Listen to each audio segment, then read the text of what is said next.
Tuesday's Toilet Talks in the spring always brings together my favorite things, real estate and golf. Let's talk golf course frontage homes today and who not to bet on the golf course this early spring. Many of you know me as a realtor, many of you know me as a golfer. And where those two worlds collide, well, you get golf course frontage homes. So let's talk about golf course frontage homes now that the weather is getting warmer and more people are thinking about golf and more people are thinking about houses. So, where's the best place to buy a house on a golf course? Well, there's some things you should consider before you make your purchase on a golf course. For example, if you're buying a house behind the tee of any hole, you probably think that's your safest spot. Well, I've seen many of you play golf and I can tell you that there is no safe spot anywhere on a golf course frontage house. So, if you're buying golf course frontage, you should concede the fact that at some point there will be a golfer in your backyard and there will probably be a golf ball on your roof and hopefully not through your window. But when we talk about tee box location homes, the lowest percentage of shots will see your backyard, but the highest amount of conversation will also be on the tee box. That's where everyone gathers to hit their tee shot. So, if there's a maximum amount of conversation on a golf course, it's going to be on the tee box.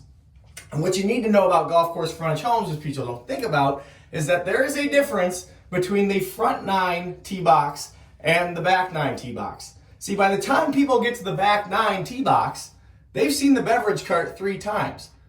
So if you catch where I'm going here, the conversation on the back 9 tee boxes tend to get a little louder, you know? So if you're on your back patio, you might hear some conversations you don't want to hear because the groups have already spent on the golf course for 3 hours enjoying themselves.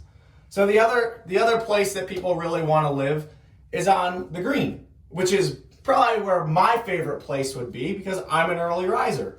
So you're probably wondering, what does early riser have to do with living on a golf course? Well, you see, during outing season for golf courses and normal play, the greens have to be mown. And what happens is, during outings, they call them shotgun starts. And what happens on a shotgun start is all the greens have to be mown before all the players go out. So if you've ever been to one of these early morning golf outings that starts at 8 o'clock in the morning, you'll know that those mowers had to mow all 18 greens before those players went out to their carts and onto the golf course at 7:45, which means the mowers probably were out on the golf course at 5:15, 5:30. And with that, you should know that there's a difference between public and private courses greenside because private courses have their outings on Monday. That's when the course is closed and they allow outside outings to come to the course. So you might only see those early morning mower passes once a week. But if you're buying on a public course and they open up their golf course to all kinds of outings, you might have early morning mower passes 3-4 times a week depending on how the golf course handles their outings. So consider that. So, the last place that we look at to purchase a home is in the fairway area. The fairway area is going to be somewhat quieter than the tee box. The players are more scattered, but that's where your highest chance of a golf ball landing in your yard or in your living room tends to be. So, if you're looking at buying a house in the fairway, look at the other aspects of the golf hole. If there's water on one side of the fairway, chances are there's going to be a lot of people swinging away from the water and trying to keep their ball on dry land. Well, opposite that hazard is your home. So consider that. And consider if it's a par 5 or a par 4 and where golf balls typically will be landing on that hole. The question I get the most is if I'm buying a house on golf course frontage, where am I going to live?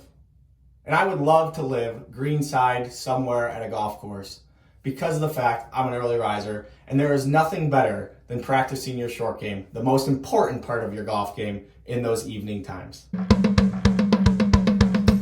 In community news, this early spring, we need to protect your assets. And if you're gambling on the golf course and placing bets in this early spring, there's a few people you should avoid. Let's talk. The first person you should avoid is a financial advisor. I always said if I wanted to be a better golfer, I'd be in the finance industry and not selling real estate. Number 2, avoid golfers who have sun-faded head covers that have no branding. Those people are sneaky good. Number 3, never trust anyone who doesn't ask what tee you're playing. It doesn't matter to them. They're going to try to beat you either way. Number 4, Never trust anyone with a palm on their hat in the early spring. Keeps their head warm, and this little doodad gives away a lot of birdies on the course. Number 5, look out for that guy who puts his phone in the Ziploc bag before he plays. That's a well-prepared golfer. He knows what he's doing in the spring. 6, if the superintendent knows the guy you're playing against's name, chances are the guy you're playing against is called the superintendent a lot of times to see if the golf course is open. He's been dying to get on the course, and he's passionate. Number 7, look out for the guy in the single strap carry bag, especially early spring. Or if he's got an old sun-faded Pinghoofer with the old original double straps, not the elastic ones that go in and out of the bag, look out for that guy. Number 8, if the guy you're playing with asked anything about the Korn Ferry Tour in the second round, if you watched any of the coverage, best to stay clear. He's been watching way too much late night golf.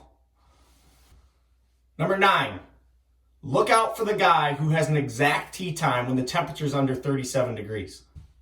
Number 10, always check those bag tags. If you see any of those bag tags with the Evans Scholar on it, get away, especially if they're a donor.